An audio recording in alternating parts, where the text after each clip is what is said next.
Алдарыңызда Асылмұра өнер орталығының актері Кенжебұрай деген бауырымыз мүмкіндік деген монолог оқиды.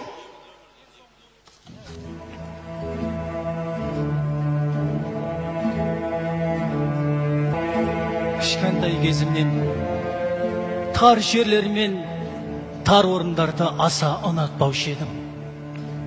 Тар көшеге түсе қалсам, өз-өзімнен қысылып, ерте өтіп кетуге әрекет жасайтынмын. Ауа жетпей қалатындай болып, тұшырынатын сол тар орынға бүгін еріксіз кіруге мәжбүр болып отырмын. Өйткені мынау мені ақ матаға орап, ұзын табыттың үстіне салыпты. Көзім жұмулы болса да, маңайымдағылардың дауысын анық естудемін. Байқұс жастай кетіпті-ау.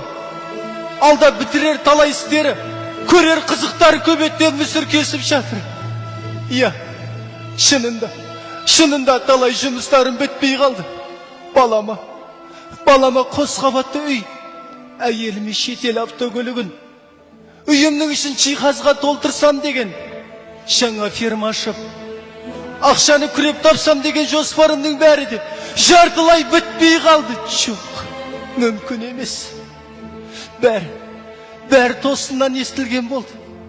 Бәрі бітті, өтті кетті деген даусын мазалап қояр емес. Жоқ, мүмкін емес. Ішімнен әттеген ай, әлі дүниеден өтпегенде ғой. Тәп-тәуір ақ көлік айдап жүрушем. Қалайған афатқа ұшырадым екен? Жоқ.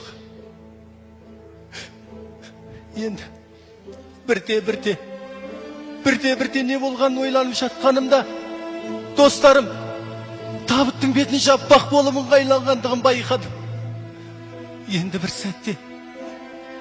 бір сәтте табыттың саңылауынан, ішке түскен күн сәулесінен басқа, айнала шетімнің бәрі тас қараңғы қара түнекке айналды.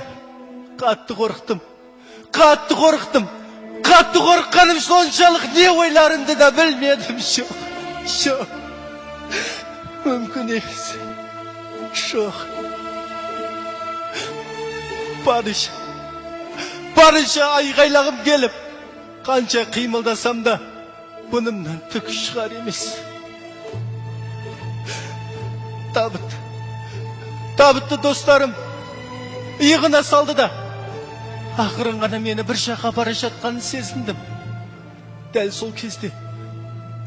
сол кезде аспаннан сіркіреп жаңбырда жауа бастады.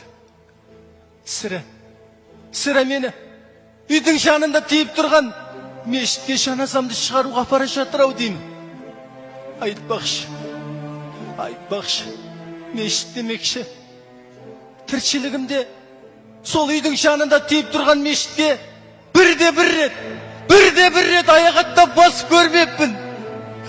Ойлаушым, 50 жасқа толғанда намаз оқып, ораза ұстайым деп, бірақ бәрі кеш. Бәрі бітті, өтті кетті деген дауыс масалап қояр емес. Жоқ.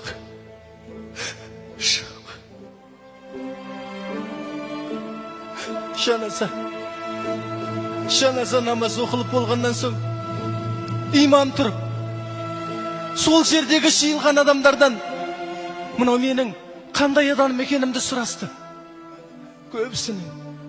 Көбісінің үндемей тұрғанын байқадым. Өйткені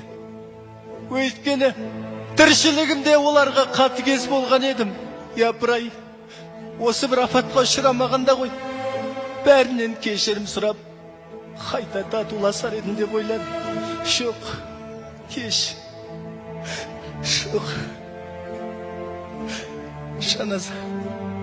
Жаназа намаз оқылып болғаннан соң, достарым табытты қайта көтерді де, тағы да тербелтіп мені бір жаққа бара жатты.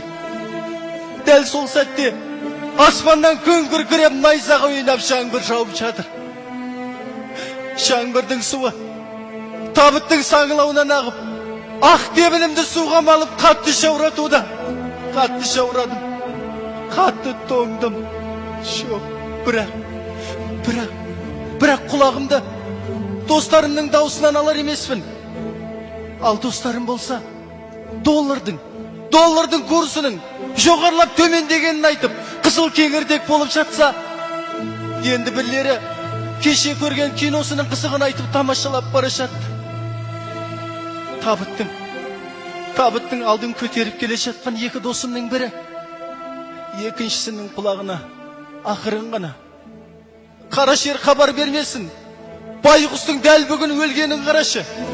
Қазылған қабіріне жетпей-ақ суға малынды қой" десті. Жоқ, мүмкін емес. Шалыс естіген боларым деп өз өзімді жұбаттым. Шалыс естіген боларым. Әйтпесем сол достарымның той домалағында менен көп жүгірген кім бар?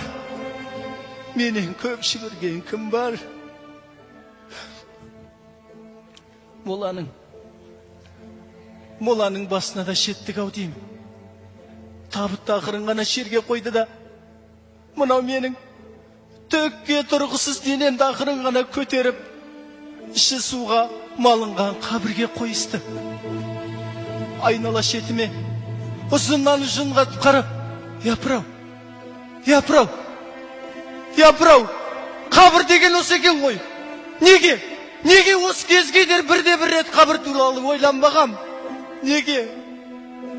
Ей Алла, маған тағы да бір мүмкіндік берші. Тәубеме келіп, бала-шағама иман жолын үйретіп, адал болып жүрейін деп, Алладан қанша жалбарынсам да, бұнымнан түк шығар емес. Қатты қорқудамын. Ал достарым болса, мені ерте жерлеп кетуге асығыс секілді.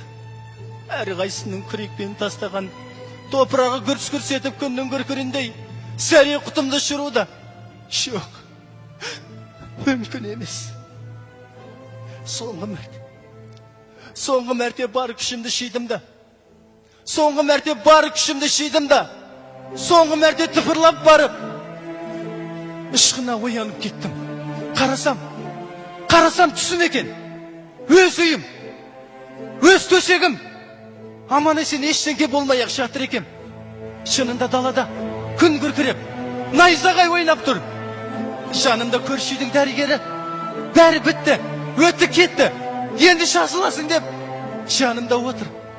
Қатты қуанғанымнан орнымнан тұрдым да, өз өзімнің тірі екеніме көзімді әбден жеткізгеннен соң: